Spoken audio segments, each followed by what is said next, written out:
For more, let's take you to the ground. Our reporter Ishmael Madiba has been following what's been happening at the Sibanye Beatrix mine in Theunissen. Ishmael, over to you.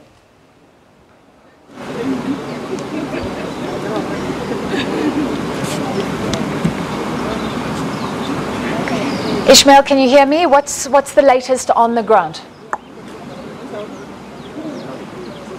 Well, good afternoon, Francis. Well, we have been here since this morning, and we know that the situation that the workers, the 955 that have been trapped underground, they have since been rescued and they have made their way home. And we are told that, since this morning, we've been speaking to both unions just to get their sense of how they saw the situation. Majority of the unions, actually the two unions that are present at this particular mine is AMCU, which is the majority union, and NUM that are also prevailing here. What's going to happen now? We are told that the Minister of Mineral and Resources is expected to come to the mine premises just to get updated with regard to the incident and just to move forward, to speak to the management and to see how they can, in future avert situation like this. Because what most of the workers are complaining about is that there was no exit route for them to escape the disaster that happened. But with us is Tanki Malefane, is the Free State NUM regional chairperson, just to give us a sense of what they think about the situation as the union. Mr. Tanki Malefane, thank you for time for being with us. Just tell us, as the union, you are here now and the minister is coming, the mine management is also here. What's on agenda? What will be discussing? I'll hold the mic for you. Let me start by correcting you. You have just said AMCU is the majority union here. You are misinformed. AMCU is the minority union here in this branch. NUM is having 4,300 and something thousand membership from the strength of 7,000. So that means if AMCU is majority union here, it is sharing with the minority unions. They are sharing 2,000 membership remaining from the number that AMCU is having. That is the correction I wanted to make. AMCU is not a majority union here. But the situation here, our people have been trapped underground. And this trapping of our members has been influenced by the negligence of management of Beatrix. If management of Beatrix was not negligent, they could have a contingency plan in place. Contingency plan which should have assisted them to take out the people out of the shaft once the power failure occurs. But because they don't have a contingency plan, they have failed to take people out of the shaft in time. It happens that people spend more than 2 days underground without food, without water. But they have been consistently briefing the media that they are providing our members underground with water and food, which was incorrect. I was here at shaft number 3, where the problem was. The people were without water, without food, and without communication. They were not able to communicate with people underground.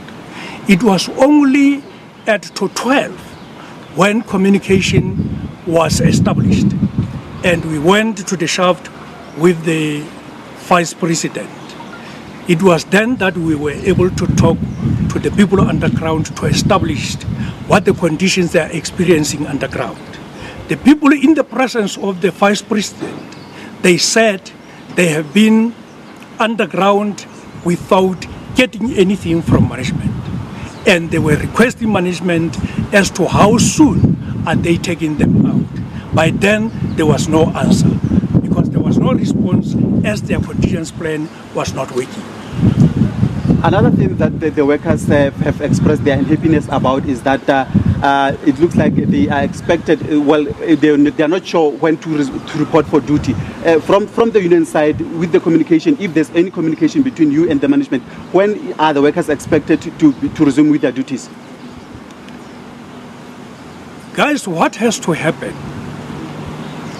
The DMR has to issue the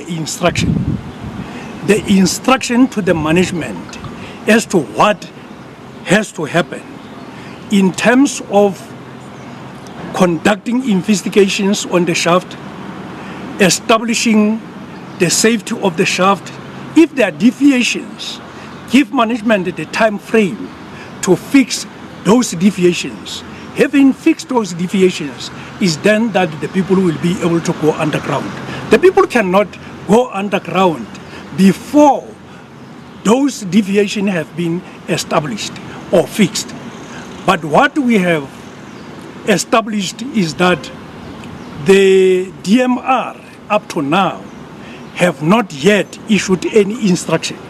The reason of not issuing the instruction is not known to us, because if the instruction was issued, we could have been given that instruction and countersigned that instruction. That has not happened, and that gives us the impression that the DMR is reluctant in issuing the instruction to management of Beatrix. The reason why is not known to us, but if the reason is not known to us, it means DMR is part of this problem. DMR is not prepared to resolve this problem. If DMR is indeed prepared to resolve this problem, they could have established, even before the occurrence of this incident, that the generators which are to be used when there is the mine is experiencing power failure, they could have established that the generators are there, lying there, not functioning, and they could have instructed management to do something about those generators which are dysfunctional. That has not happened, and that implicates the DMR. That implicates the DMR, that the DMR is not addressing the safety of the mine workers, as well as management, who are not addressing the safety of the mine workers. I'm saying that because I was given the information that yesterday or last night, the vice president of this mine has raised to the leadership of NUM to consider the making up of the losses that has been occurred as a result of this incident.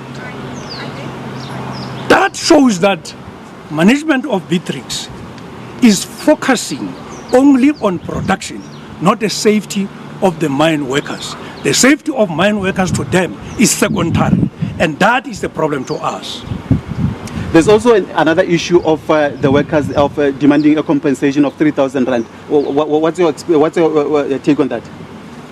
We, as NUM, we are not aware of compensation of 3,000, because the people who can advance that demand or proposal is the leadership of the NUM. On behalf of its members, we have not advanced such a proposal, so we are not aware. We are hearing it on the media. We don't know where does that come from. Well, there you have it, Francis. That is NUM Free State Regional Chairperson, Mr. Tanki Malefane, posing a challenge with regard to this accident that has happened here. He's challenging the Department of Mineral and Resources to come up so that to give guidance, so that we know exactly as to when the workers will be able to resume with the activities, and that will only happen after the underground has been cleared. That it's safe for the workers to go back on duty. Francis?